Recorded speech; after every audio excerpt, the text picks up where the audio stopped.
இந்த குற்றமில்லா பாலகர் தினத்திற்கு வருகை தந்திருக்கும் ஒவ்வொருவருக்கும் சபை மக்கள் மற்றவர்களுக்கும் இறைமகன் இயேசு கிறிஸ்துவின் பேராலே உங்களுக்கு ஸ்தோத்திரங்களையும் வணக்கங்களையும் தெரிவித்துக் கொள்கிறேன். இப்போது நீங்கள் பட்டிமன்றம் இதுக்கு முன்னாடி வரைக்கும் பெண்கள் ஐக்கிய சங்கம் பெண்கள் பேசி பார்த்துருப்பீங்க, ஆண்கள் பேசியிருப்பாங்க, வாலிபர் சங்கம் எப்பயாவது பேசியிருப்பாங்க. வாலிபர்கள் முதல் முறையாக பிள்ளைகள், நியாயப்பள்ளி பிள்ளைகள், சண்டே ஸ்கூல் பிள்ளைகள் நானும் பேசுகிறேன்னு தைரியமாக எல்லாரும் பேசுறதுக்காக இங்கே அமர்ந்திருக்கிறார்கள். இங்கே எல்லாரும் சீனியர். இந்த பாப்பாவும் நானும் பேசுகிறேன்னு வாலிபராக வாத்தியாக சேர்ந்திருக்கிறாங்க. அதனால இவர்களை உற்சாகப்படுத்தும் வண்ணமாக அனைவரும் கரங்களை எழுப்பி அவர்களை வரவேற்று இந்த பட்டிமன்றத்திற்கு தலைப்பு நட்பு. ஏன்னா இப்போ காலகட்டத்தில் நட்பு சிறு வயது தொடங்கி பெரியவர் வரைக்கும், குறிப்பாக இந்த வாலிப பருவம் அல்லது பிள்ளை பருவத்தில் இந்த அடல்ட் ஸ்டேஜுவாங்க. அப்படியேப்பட்ட நட்பு அது கொடையா தடையா என்பதை பேசுவதற்காக இவர்கள் வந்திருக்கிறார்கள். மற்ற பட்டிமன்றத்தை பேசுகிற மாதிரி ரொம்ப நேரம் நான் பேசி ஒவ்வொருத்துக்கும் நடுவில் பேச மாட்டேன். ஜஸ்ட் கன்ஃபியூஷன் மட்டும் தான் கொடுப்பேன். ஏன்னா நிறைய ப்ரோக்ராம் இருக்குது, அதனால யாரும் கவலைப்பட வேணாம். முதலாவது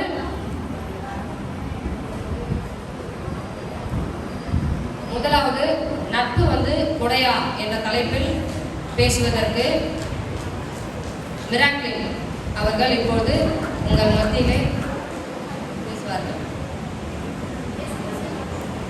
ஜோஹனா முதலாவது நட்பு கொடை அப்படின்ற தலைப்பில் பேசுவதற்காக வருகிறார்.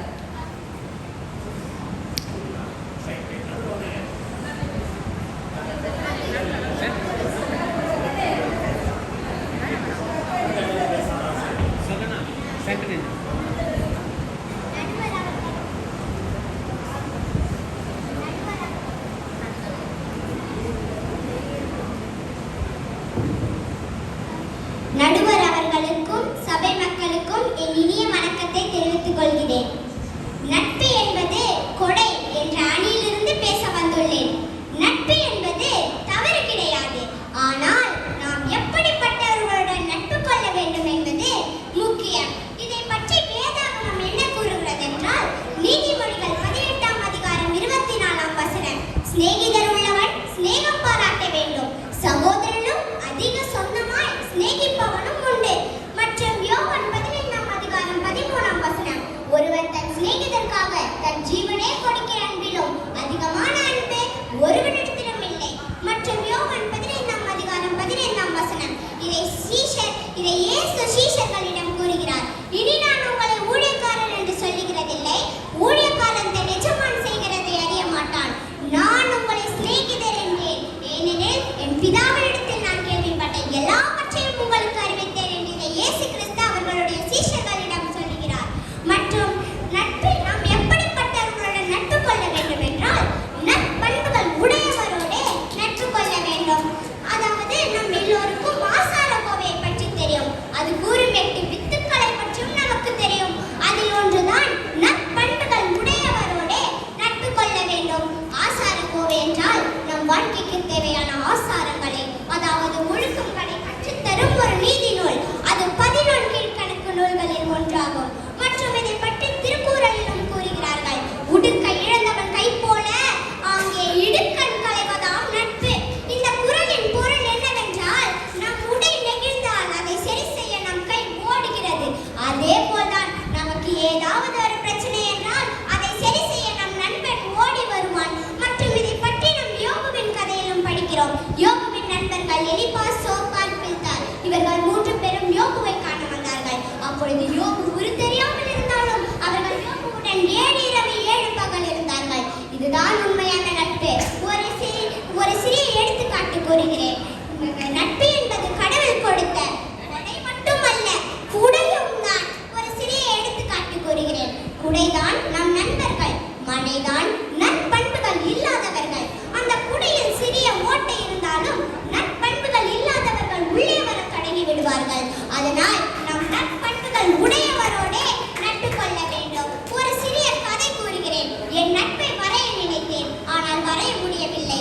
ஏனென்று தெரியும். ரோஜாவை வரைய முடியும், அதில் வாசத்தை வரைய முடியாது. இதுதான் உண்மையான நட்பு. நிறைய வரிகள் உள்ளது நட்பிற்காக. மன்னிப்பு என்ற தொடக்கம், நன்றி என்ற முடிவு, எதுவுமே இருப்பதில்லை நட்பிலே. தட்டி கொடுக்க நண்பன் இருந்தால் வேதனை கூட சாதனையாகும். மனம் விட்டு பேச ஒரு நட்பு கிடைத்தால் அதுவும் தாய்மடிதான். பழகும் முன் கடுமை, பழகிய பின் இனிமை. பிரிவது என்பது கொடுமை, பிரித்தால்தான் தெரியும் நட்பின் அருமை. புன்னகை என்ற முகவரி உங்களிடம் இருந்தால் நண்பர்கள் என்ற கடிதம் உங்களுக்கு வந்து கொண்டே இருக்கும். பல நேரங்களில் விட்டுக் கொடுப்பவன் மட்டுமல்ல, சில நேரங்களில் தட்டிக் கொடுப்பவன் தான் நண்பன். ஒரு நல்ல நண்பன் என்பவன் எப்பொழுதும் உன்னுடனே இருப்பவன் அல்ல, எப்பொழுதும் உனக்காக இருப்பவன். இதனால் தான் நட்பு என்பது கடவுள் கொடுத்த கொடையே கொடையே கொடையே. இதுவே நடுவர் அவர்களின் முடிவே முடிவே முடிவே என்று சொல்லி வாய்ப்பளித்த நடுவர் அவர்கள் சபைக்கு என் சார்ந்த நன்றியை தெரிவித்துக் கொள்கிறேன். நன்றி, வணக்கம். முடிவு இறுதியாக சொல்ல வேண்டும் நட்பா, ஆரம்பத்திலே முடிவு இதுதான் சொல்லிட்டாரு. எனவே அவங்க பேசின வேத வசனத்தை மாத்திரமல்ல, திருக்குறள், இன்னும் 17 கீழ்கணக்கு போன்ற அநேக காரியங்களை குறித்து பேசின ஜோஹனா அவர்களுக்கு மறுபடியும் அனைவரும் கரங்களை கொடுப்பார்கள். நட்பு வந்து கொடை மாத்திரமல்ல குடை என்று பேசின ஜோஹனாவுக்கு எதிராக தடை, நட்பு வந்து தடை, கொடை இல்லை அப்படின்ட்டு ஜான் அவர்கள் எதிர்ப்பு தெரிவித்து பேச வந்திருக்கிறார். ஜானுக்கு கரங்களை தட்டி. இங்க வந்து உள்ள நண்பருக்கும் சபை மக்களுக்கும் என் அன்பான சோத்திரம். நான் பேச வந்த தலைப்பு நட்பு தடை. நம்ம தங்கச்சி கூட ரொம்ப அழகா சொன்னாங்க. நான் ஃப்ரெண்ட்ஷிப்பை பற்றி சூப்பராக சொன்னாங்க. ஆனால் நான் ஒரே ஒரு கொஸ்டின் கேட்கணும்னு விரும்புகிறேன்.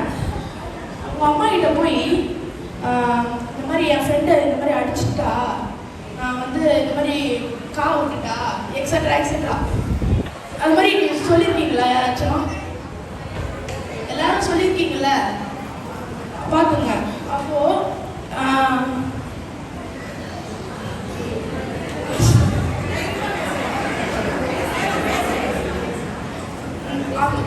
இப்போ வந்து இந்த காலகட்டத்தில் நிறைய நல்ல நண்பர் இருக்காங்க. ஆனால் அந்த நல்ல நண்பர் நம்ம முழுசாக நம்பிடக்கூடாது. எனக்கு கூட ஒரு ஸ்கூலில் வந்து ஒரு கெட்ட சம்பவம் நடந்துச்சு. என் ஃப்ரெண்டு வந்து நல்லா, என் கூட படித்த ஃப்ரெண்டு நல்லா நல்ல நண்பனை நான் அவனை. ஆனால் ஒரு நாள் எக்ஸாம் அன்றைக்கி என் நோட்டெல்லாம் எடுத்து தூக்கி போட்டு விளாடி நான் மேம் கிட்ட மாட்டும் போது அவங்க வந்து வான் பண்ணாங்க அவங்கள, இந்த பசங்களை. அப்புறம் என்னாச்சு, அந்த பசங்க ஒரு கேங் மாதிரி சேர்ந்து என்னை HM ரூம் வரைக்கும் கொண்டு போவாங்க. நம்ம இதான் ஃப்ரெண்ட்ஸுங்க. நீங்கள் எல்லாரையும் நம்பிடக்கூடாது ஃப்ரெண்ட்ஸுங்க. அதே போல் இந்த காலத்தை விடுங்க, அந்த காலத்தில் பாருங்கள், கெட்டகுமாரன் கதை நான் சொல்லணும்னு அவசியம் இல்லை, உங்களுக்கே தெரியும். அவங்க ஃப்ரெண்ட், அவங்க அந்த கெட்டகுமாரன் பேர் எதுக்கு வந்துச்சு? அவங்களுக்கு அவங்க ஃப்ரெண்டுனால தானே வந்துச்சு அந்த கெட்டகுமாரன் பேர். அவங்க அப்பா கிட்ட சொத்தே கேட்டான். ஆனால் அவங்க அப்பா எதுவுமே சொல்லாமல் கொடுத்தாரு. ஆனால் அந்த ஃப்ரெண்ட்ஸ் வந்து எதுவுமே ஹெல்ப் பண்ணல. அவங்கக்கிட்ட காசு இல்லாதபோது இவங்க நல்லா என்ஜாய் பண்ணிட்டு அவங்ககிட்ட காசு இல்லாதபோது அப்படியே விட்டு போயிட்டாங்க. இவன் என்ன பண்ணான், அனாதையாக அப்படியே அவங்க யாருமே இல்லாதனா வெளியூர்லேருந்து அப்படியே இங்கே ட்ராவல் பண்ணி அவங்க அப்பா கிட்ட வந்தான். இதை பார்த்துக்கோங்க, எல்லாம் கெட்ட ஃப்ரெண்ட்ஸு இதெல்லாம். அப்புறம் நான் ஒரு சின்ன கதை மட்டும் சொல்லணும்னு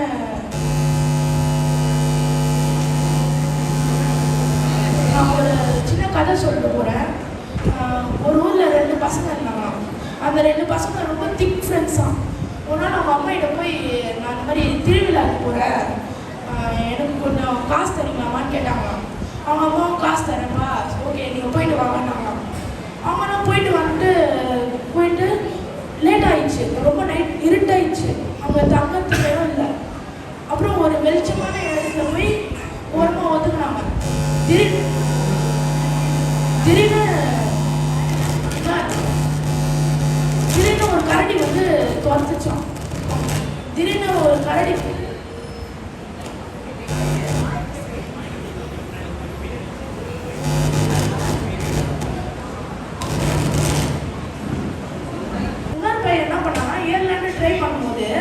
அவன் என்ன பண்ணான், வழுக்கி விழுந்துருந்தானா. அவனுக்கு மரம் ஏதோ தெரியாது. உடனே என்ன பண்ணானா, அவன் படுத்துக்கினானா கீழே. படுத்துக்கிட்டு மூச்சை அடிக்க வச்சுட்டு இருந்தானா. எப்பவுமே உங்களுக்கு தெரியுமா, கரடி பணத்தெல்லாம் சாப்பிடலாம். எப்பவுமே உயிரோட இருந்தால் தான் வேட்டையாடி சாப்பிடும். அப்படிதான் அவன் அப்படியே பத்துக்கிறான். அந்த கரடி ஒரு 10 வாட்டி அவனை சுற்றி வந்து போயினே எதுக்கு காதில் வந்து சொல்லிட்டு போயினே இருந்தான். சரி, அது கொஞ்ச நேரம் கழிச்சு ஏற்றுக்கிற மாதிரி தெரியல சொல்லிட்டு காட்டுக்கு போயிடுச்சான். காட்டுக்கு போனோடனே இவன் வந்து எழுந்துக்கினானா. அந்த மேலே மரத்து மேலே பையன் கீழே இறங்கி வந்துடுறான். எப்படா இப்படி நான் பத்துக்கிறேன் திடீர்னு, அவன் கரடி வந்து எதுவுமே பண்ணல, சூப்பர்றான். அந்த பையன் கேட்டானா, என்னடா அந்த கரடி சொல்லிச்சுன்னு கேட்டானா. இந்த பையன் சொன்னானா, ஆபத்து காலத்துல எந்த ஃப்ரெண்டும் உங்க கூட ஹெல்ப் பண்ணவே வரமாட்டான்னுச்சான். அதனால நம்மளுக்கு ஃப்ரெண்ட்ஸு வேணாம். நம்ம வந்து எப்பவுமே ஃப்ரெண்ட்ஸை நம்பவே கூடாது. அதனால நான் ஃப்ரெண்ட்ஸை தடை என்று விடைபெறுகிறேன். நன்றி. நட்பு நமக்கு தடை என்பதை தன்னுடைய நிஜ வாழ்க்கையில் பள்ளியில் நடந்த சம்பவத்தையும் ஒரு கதையும் கூறி தடை என்று அழுத்தமாக பேசிய ஜானுக்கு மறுபடியும் நம் கரைகளை தட்டி, அடுத்தபடியாக நட்பு என்பது கொடைதான் என்று பேச வருகிறார் மிராக்லின் அவர்கள். நடுவராக அமர்ந்திருக்கும் ஆயரம்மாவுக்கும், என் திருச்சபை பெரியவர்களுக்கும், என் திருச்சபையில் சிரிப்பு சத்தம் ஏற்படுத்திக் கொண்டிருக்கும் என் இனிய சிறுவர்களுக்கும் என் வணக்கத்தை தெரிவித்துக் கொள்கிறேன். ஒரு சிறந்த புத்தகம் 100 நல்ல நண்பர்களுக்கு சமமாம். ஆனால் ஒரு நல்ல நண்பன் ஒரு நூலகத்திற்கே சமம் என்ற வார்த்தைகளை கூறி என் நட்பை பற்றி ஒரு உரையை உங்கள் முன் வைக்கிறேன். நட்பில்லாத வாழ்க்கை நரம்பில்லாத வீணையை போன்றது. நம் பெற்றோரும் உடன் பிறந்தவர்களும் நம் சொந்த ரத்தம் நம்மை நேசிக்கிறார்கள். ஆனால் ஒரு நண்பர் யாரோ, முதலில் அவர் ஒரு அந்நியர், பின்பு நம் வாழ்க்கையில் உள்ள எல்லா உறவுகளையும் உடைய தங்கள் இடத்தை பெறுகிறார்கள். உருவங்கள் மாறினாலும் அடையாளம் தொலைக்காதது, பருவங்கள் மாறினாலும் பாசத்தை மறக்காதது தான் நட்பு. கஷ்டத்திலும் இருக்கும் பொழுது உறவினர்களிடம் கேட்க முடியாத பல உதவிகளை நண்பர்களிடம் கேட்டு பெற முடியும். இந்த நிகழ்காலத்தில் ஒருவருக்கொருவர் மனிதர்கள் ஒரு நம்பக்கூடிய ஒரு ஆலோசகர் தேவைப்படுகிறார் அவர்கள் வாழ்க்கையில். அதற்கு நட்பு முக்கியமானதாகும். ஒருவனை நல்வழிப்படுத்துவதற்கும் தவறான வழியிலிருந்து அவனை திருத்தி நல்வழி கொண்டு வருவதற்கும் நட்பு முக்கியமாகும். தடுமாறும் போது மட்டும் தாங்கி பிடிப்பவன் நட்பில்லை, தடுமாறும் போதும் தட்டி கேட்பவன் தான் உண்மையான நண்பன். நாம் இன்னும் கொஞ்சம் வேதாகமத்தில் கொஞ்சம் சென்று பார்ப்போம். ஜோனத்தான், தாவீது அவர்களின் நட்பை பற்றி நம் அனைவருக்கும் தெரியும். அவர்கள் ஒருவர் மேல் ஒருவர் தங்கள் உயிரிலும் மேலே அன்பு வைத்தார்கள். அவர்கள் யாருக்காகவும் எதற்காகவும் ஒருவருக்கு ஒருவர் விட்டுக் கொடுப்பதில்லை. வேதாகமத்தில் இதை நம்ம பார்க்க முடிகிறது. இன்னும் கொஞ்சம் நம்ம தமிழ் மொழியில் சங்க காலத்தில் சென்று பார்ப்போம். சங்க காலத்தில் அவ்வையும் அதியமானும் அவர்களின் நட்பை பற்றி குழந்தைகளுக்கு கூட தெரியும். அத்தகைய நட்பு சங்க காலத்தில் இருந்து நிகழ்காலம் வரைக்கும் இருக்கும். எங்கள் நட்பு கொடையாக மட்டும்தான் இருந்ததை தவிர தடையாக என்றும் இல்லை. தமிழில் ஆண்பால் பெண்பால் அது இரண்டும் இணைவதே எங்கள் நட்பால் தான். இன்னும் கொஞ்சம் நட்பை பற்றி ஆராய்ந்து பார்த்தா நம் அப்துல் கலாம் ஐயா அவர்கள் ஜனாதிபதி ஆகுவதற்கு முன்பாக திருவனந்தபுரம் ISROவில் பணிபுரிந்திருந்தார். அவருக்கு ஒரு ஏழை நண்பன் இருந்தார். அவரிடம் அவர் தினமும் போய் பேசுவாராம். அதுக்கப்புறம் அப்துல் கலாம் ஐயா ஜனாதிபதி ஆன பின்பு தன் பணியாளரிடம் அவர் கேட்ட முதல் கேள்வி, என் நண்பன் எங்கே என்று தான் கேட்டாராம். பணியாளர்கள் தெரியாமல் திகைத்து போய்விட்டார்கள், யார் உங்கள் நண்பன் என்று. அப்ப அப்துல் கலாம் ஐயா அவர்களிடம் தன் ஏழை நண்பனை கூட்டி வர சொல்லி சென்று விட்டார்களாம். அதுக்கு பணியாளர்கள் சென்று பார்க்கும் பொழுதுதான் தெரியுமா அந்த ஏழை நண்பன் ஒரு செருப்பு தைக்கிறவர் என்று. அந்த ஜனாதிபதி அப்துல் கலாம் ஐயா ஜனாதிபதி ஆயிரத்திற்கு அவருக்கு நிறைய வேலைகள் இருந்திருக்கலாம். ஆனால் அவர் முதலில் கேட்டதை என் நண்பனை நான் பார்க்க வேண்டும் என்றுதான். அப்படிப்பட்ட நட்பை எப்படி தவறு என்று அவர்களால் சொல்ல முடியும்? ஜான் தம்பி சொன்னார், வீட்டில் ஃப்ரெண்ட்ஸ் படிச்சிடும்னு சொல்லிட்டு அம்மா அப்பா கிட்ட சொல்லுவோம்னு சொல்லிட்டு ஒரு நாள் நம்மளால உடம்பு சரியில்லைன்னு வீட்டில் இருந்தா அப்பா அம்மா அடுத்த நாள் போய் உன் ஃப்ரெண்ட்ஸ் கிட்ட போய் நோட்ஸ் கேட்கறான் தான் சொல்லுவாங்களே தவிர டீச்சர்ஸ் கிட்ட போய் நோட்ஸ் கேளுங்க யாராவது சொல்லுவாங்க. அன்பின் இலக்கணமான அப்பொழுதிலிருந்து அன்றும் இன்றும் என்றும் மாறாத எங்கள் நட்பு கொடையாக மட்டும்தான் இருந்ததை தவிர தடையாக என்றும் இருந்ததில்லை. அன்பின் இலக்கணமே எங்கள் நட்பு தான் என்ற உரையை கூறி என் உரையை முடித்துக் கொள்கிறேன். நட்பு என்பது ஒரு நூலகத்திற்கே சமம் என்று பேசிய மிராக்லின் அவர்களுக்கு மனமார்ந்த நன்றியை தெரிவித்துக் கொள்கிறேன். இவர்களுக்கு எதிராக நட்பு தடைதான் என்று தைரியமாக பேச வருகிறார் பிரீதா அவர்கள்.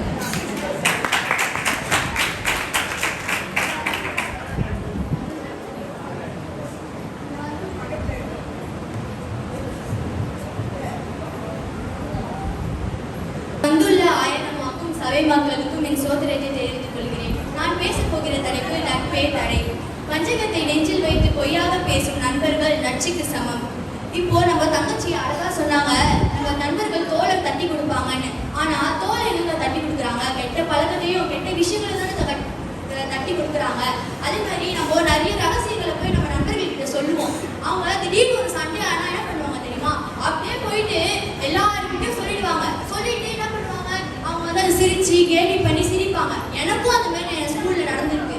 நான் வந்து எங்க அப்பா அம்மா கிட்ட சொல்லாத ரகசியங்களை என் நண்பர்கள் கிட்ட சொல்லியிருக்கேன். அதை வந்து எனக்கு ஒரு சின்ன சண்டே ஆனோடனே எல்லார்கிட்டையும் அவங்க போயிட்டு இந்த மாதிரி அவ இப்படி அவ அப்படின்னு போயிட்டு எனக்கு அப்பா வந்து ப்ரொடெக்ட் பண்ணி போய் சொல்லியிருக்காங்க. அவ பார்த்துக்கோங்க என்னை அப்படியே ஒரு பார்ட்னர் பண்ணாங்க. இதெல்லாம் ஒரு நண்பர்களா? இந்த காலத்துல இப்படிதான் நண்பர்கள்லாம் இருக்காங்க. அதே மாதிரி நீங்க நிறைய செய்திகள்லாம் பார்த்துருப்பீங்க, நியூஸ்ல நிறைய பார்த்துருப்பீங்க.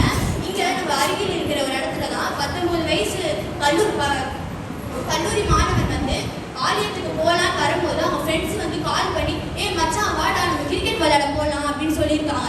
அவரும் என்ன பண்ணியிருக்காரு, நான் வரலன்னா நான் சர்ச்சைக்கு போகணும்னு சொல்லியிருக்காரு. இருந்தாலும் என்ன பண்ணியிருக்காங்க, அந்த அண்ணா வலுக்கட்டாயமா கூப்பிட்டு அந்த அண்ணாவை கிரிக்கெட் விளையாட வச்சிருக்காங்க. கிரிக்கெட் விளையாடும் போது அந்த பந்து என்ன பண்ணியிருக்கு, அந்த பக்கத்துல இருக்க குளத்துல வந்து அந்த பந்து விழுந்துருச்சு.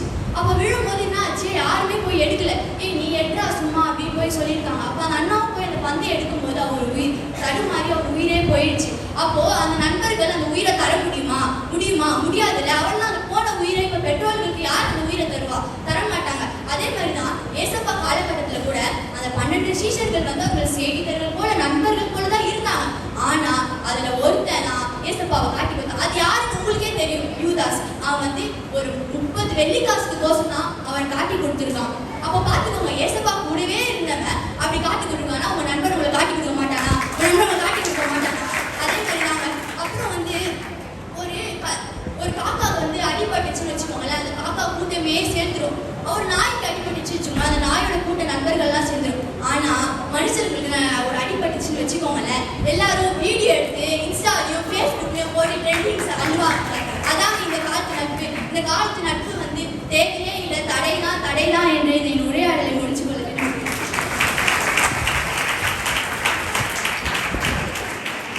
நட்பு என்பது நஞ்சு அப்படின்னு சொல்லி தொடங்கி நட்பே தேவையில்லை அப்படின்னு சொல்லி பேசின நம்முடைய பிரீதா அவர்களுக்கு நன்றி.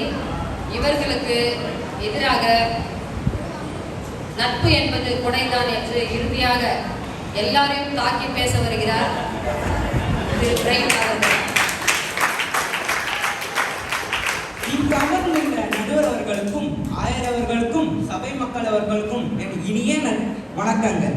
நட்பு என்பது கொடை என்ற தலைப்பில் பேச வந்துள்ளேன். நட்பு என்பது கண்டிப்பாக கொடைதான்.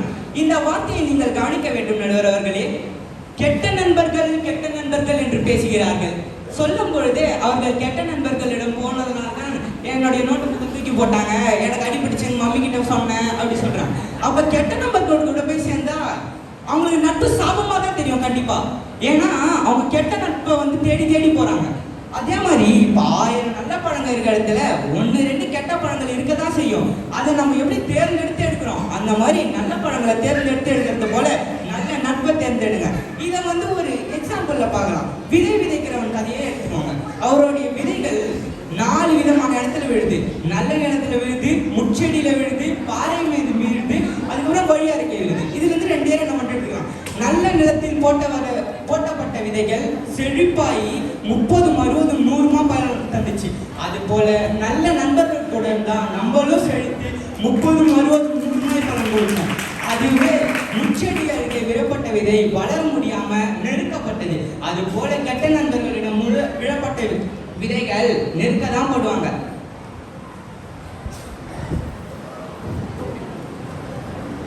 வேதத்தில் நம்ம பார்க்கிறோம், யோனத்தான் தாவீது போன்ற நண்பர்களே இல்லைன்னு.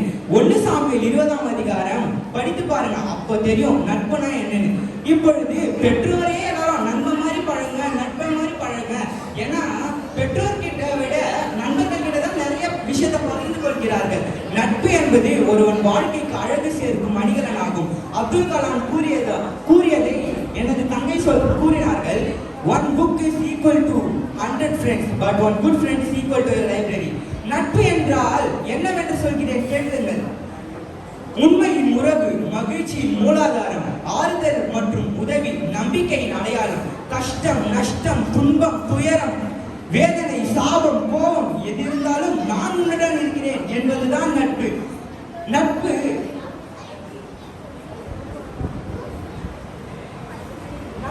நட்பு என்பது எப்படி அவங்க சாபம்னு சொல்றாங்கன்னு தெரியல. இவங்க ஃப்ரெண்ட்ஸ் கூட்டு போயிட்டு தான் கெடுத்துட்டாங்கன்னு சொன்னாங்க. இப்போ நான் சொல்ற ஒரு கதை.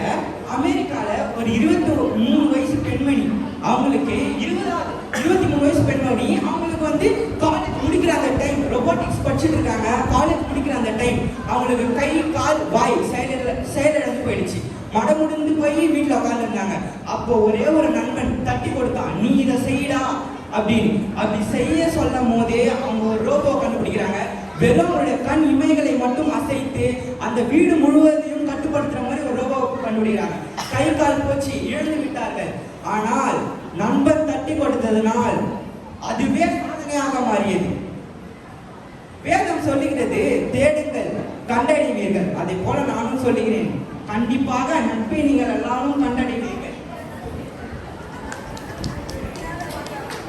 விட்டு பிடிப்பது நட்பு அல்ல, விட்டு கொடுப்பதுதான் நட்பு. அதை போல விட்டு கொடுப்பது மட்டுமே நட்பு அல்ல, கடைசி வரை விடாமல் இருப்பதுதான் நட்பு. வாழும் வரை வாழ்க்கை, வெல்லும் வரை தோல்வி, விடியும் வரை நிலவு, சிரிக்கும் வரை கண்ணீர், மரணம் வரை நட்பு. உப்பு இருந்தால் தான் உணவை சுவைக்க முடியும், அது போல நட்பு இருந்தால் தான் வாழ்க்கையை சுவைக்க முடியும் என்று எனது உரையை முடிக்கிறேன். நன்றி.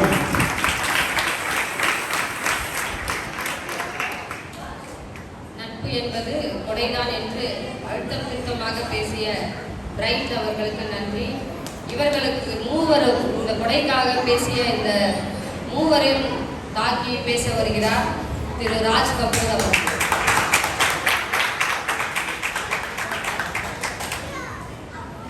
இங்கு கூடியுள்ள அனைவருக்கும் என் ஸ்தோத்திரம். நட்பு என்றால் என்ன? நம்ம எதிர்கட்சியில கேட்டா இவங்க என்ன சொல்லுவாங்கன்னா, நட்பு என்றால் பாசம். வாழ்க்கையில் அடிப்பட்டவர்கள் சொல்லுவார்கள், நட்பு என்றால் வேஷம். நட்பு எப்படி வாழ்க்கைக்கு தடையாக இருக்கு? நீங்க சொல்லுங்க, படிக்கும் போது படிக்க விடாம விளையாட கூப்பிடுவான். அது மட்டும் இல்லாம, அது மட்டுமா, ஒழுக்கத்தையும் அவன் சீர் கொடுத்துடுவான். தவறான பழக்கங்களை நம்மளுக்கு சொல்லி கொடுப்பான். அதுதான் நட்பு. அதுவும் நம்ம சகோதரி அழகாக சொன்னாங்க, நட்பு ஒரு குடை. அந்த குடையால யார்? அது ஒரு பாதுகாப்பான குடை. அந்த மழை நீர் என்ன சொன்னீங்க? நட்பண்பு இல்லாதவர்கள். ஆனால் இப்ப இந்த குடையில ஓட்ட விழுந்துச்சு. எல்லா நட்பண்பு இல்லாதவங்க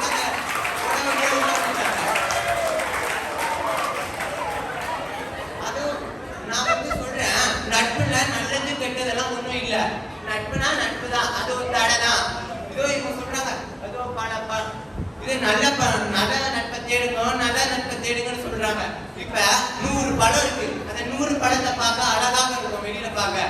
ஆனா உள்ளே இருக்க புழு பூச்சி அதை பார்த்து வெட்டினாதான் தெரியும்.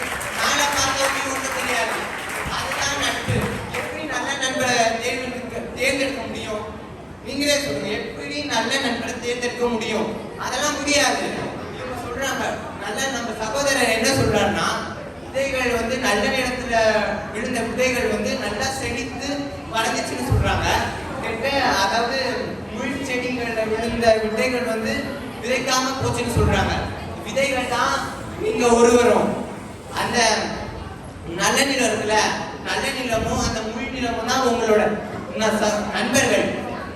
இப்போ நீங்க விதைகள், உங்களுக்கு தெரியாது நான் நல்ல நிலத்துல விழுவேனா முள் செடிகள் நிறைந்த நிலத்துல விழுவேனா உங்களுக்கு தெரியாது. அப்ப நல்ல நண்பனை எப்படி நீங்க பார்க்க முடியும்?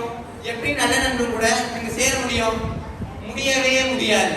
அதே மாதிரிதான் நீங்க முள் செடிகள் இருந்த நிலத்துல தான் விழுவீங்க. அதுக்கடுத்து உங்க வாழ்க்கை தடை தெரியாம போயிடும். இப்ப நான் உயிருள்ள பொருட்கள் மேலும் நட்பெல்லாம் ஒன்றும் இல்லை, உயிரற்ற பொருட்கள் மேலும் நட்பெல்லாம் இருக்கு. நம்ம சகோதரி அழகாக சொன்னாங்க, ஒரு நல்ல நண்பன் 1000 புத்தகங்களுக்கு சமம்னு. அத நம்ம மக்கள் ஒழுங்கா தெரியாம பிடிச்சு வச்சுட்டு ஒரு செல்போனை கையில தூக்கிட்டு இதுல 1000 புக் இருக்கு 2000 புக் இருக்குன்னு சொல்லிக்கிறாங்க. படிக்கிறாங்க சும்மா ஏதோ சோசியல் மீடியால அவங்களோட டைமை வேஸ்ட் பண்ணிட்டு இருக்காங்க. யோபுவோட கதையை சொன்னாங்க. அவங்க நண்பர்கள்லாம் 7 இரவு 7 பகல் கூடவே இருந்தாங்க. ஃபர்ஸ்ட் அவங்க நண்பர்கள் சும்மா வந்தாங்க, போய் யோபுட்ட சொல்றாங்க. ஆனா கொடுத்தது சாத்தான் யோபுக்கு சோதனைகளை கொடுக்குறான். ஆனா அவங்க நண்பர்கள் என்ன சொன்னாங்க? நீ கடவுளை தூசித்த, அதனாலதான் உனக்கு தண்டனை கிடைச்சிச்சுன்னு யோபுவோட மனசை கஷ்டப்படுத்தினாங்க. இது உண்மையான நட்பா? இது உண்மையான நட்பா?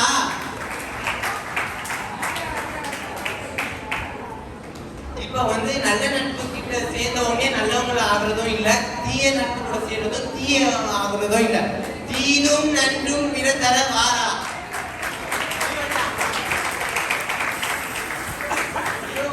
நீங்க சொன்னீங்க ஏசப்பா மாதிரி நல்ல ஒரு ஃப்ரெண்ட் இருக்காருன்னு. ஏசப்பா மாதிரி உங்க யாராவது ஒருத்தங்க இருக்கீங்களா? யாரும் பாவம் செய்யல, ஒரு பாவம் கூட செய்யலன்னு நீங்க யாராவது ஒருத்தங்க கை தூக்குங்க.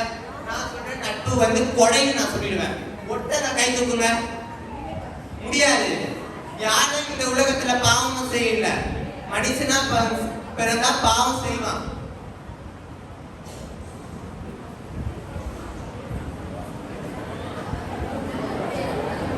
8, 9, 10 நட்பு ஒரு தப்பு.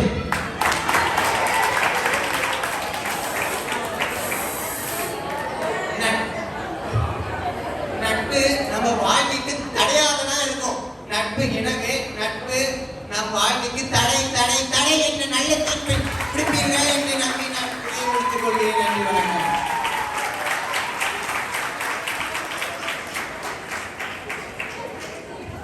நட்பு என்பது கொடை அல்ல, தடைத்தானது. நிறைய பாயிண்ட்ஸை சொல்லி அழுத்த திருத்தமாக பேசின ராஜ் கபூருக்கு நன்றியை தெரிவித்துக் கொள்கிறேன். எனக்கு தான் ரொம்ப இக்கட்டான ஒரு சூழ்நிலை. எந்த பக்கம் தீர்ப்பு சொல்றது தெரியல, உங்களுக்கே தெரியாது. யாராவது சொல்ல முடியுமா? 2 பக்கமே இரு தரப்பினரும் மிகவும் சிறப்பாக பேசினார்கள். உண்மையிலேயே பெரியவங்க பேசுறதை விட ரொம்ப சிறப்பாக பேசினாங்க. உண்மையிலேயே பேசுறது சின்ன பிள்ளைகள் தானே என்பது ஒரு கேள்விக்குறியாக இருக்கிறோம்.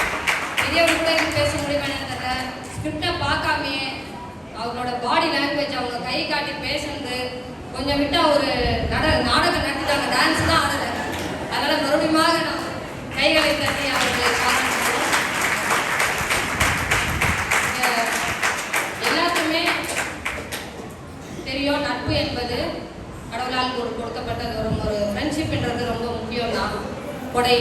அதனால கொடை, நட்பு என்பது கொடை தான் அப்படின்னு தீர்ப்பு சொல்லணும்னு எல்லாருமே நினைப்பீங்க. அதே நேரத்தில் கஷ்டப்பட்டு தடைக்கு பாயிண்ட்ஸ் கலெக்ட் பண்ணுறதும் ரொம்ப கஷ்டம். தடையில ரொம்ப மிகவும் சிறப்பாக பேசினேன்.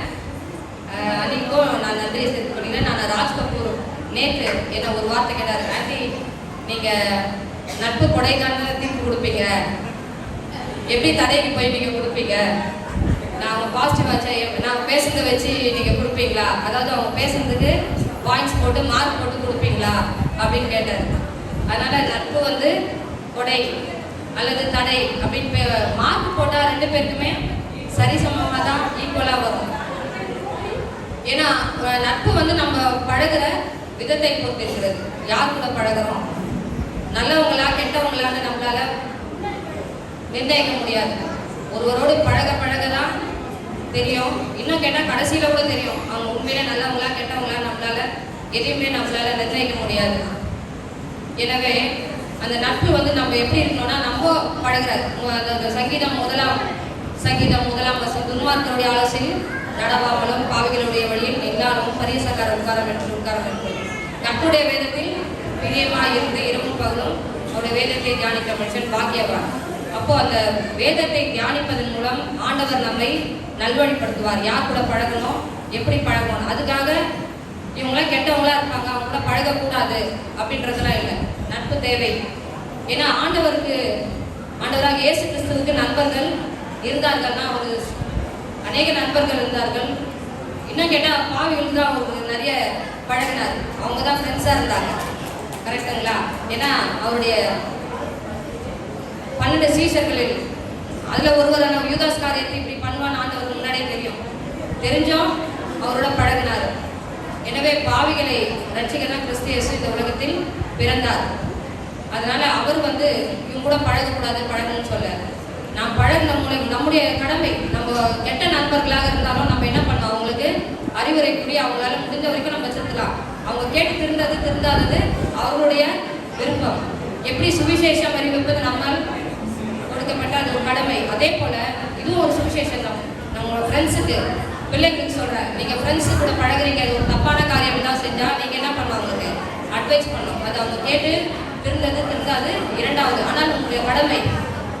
எனவே ஒரே ஒரு வசனத்தை சொல்லி ஒரு தீர்ப்பை நான் முடிக்கிறேன்.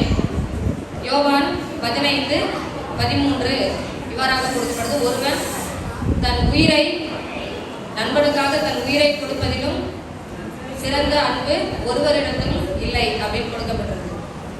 அப்போ நிறைய பேர் சொல்லுவாங்க, என் ஃப்ரெண்டுக்காக நான் உயிரே கொடுப்பேன்.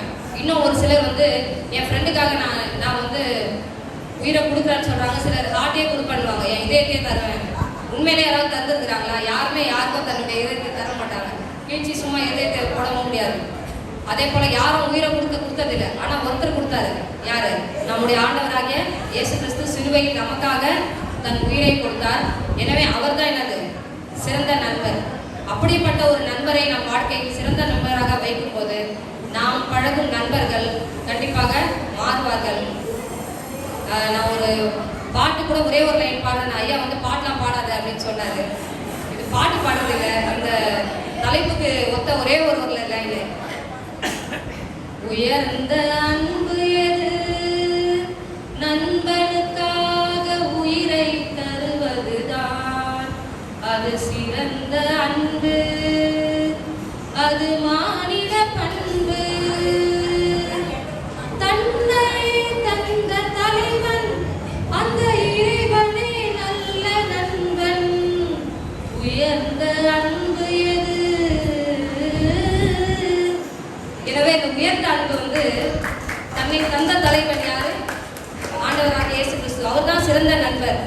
எனவே அவரை நண்பராக வைத்துக் கொள்ளும் போது அது கொடையா இருக்கட்டும் கரையா இருக்கட்டும் நம்ம கையில தான் இருக்குது. எனவே ஃப்ரெண்ட்ஷிப் இருக்கலாம், அது கொடையா கரையா என்பதை நாம் முடிவு செய்ய வேண்டும். அதுக்கு ஆண்டவர் பார்த்துருவாங்க. ஆனால் எப்பவுமே நம்ம தலை கிறிஸ்துவாக வைக்கும் போது, இயேசு கிறிஸ்துவை நாம் சிறந்த நண்பராக வைத்துக் கொள்ளும் போது நம்முடைய நட்பு சிறப்பாக அமையும்.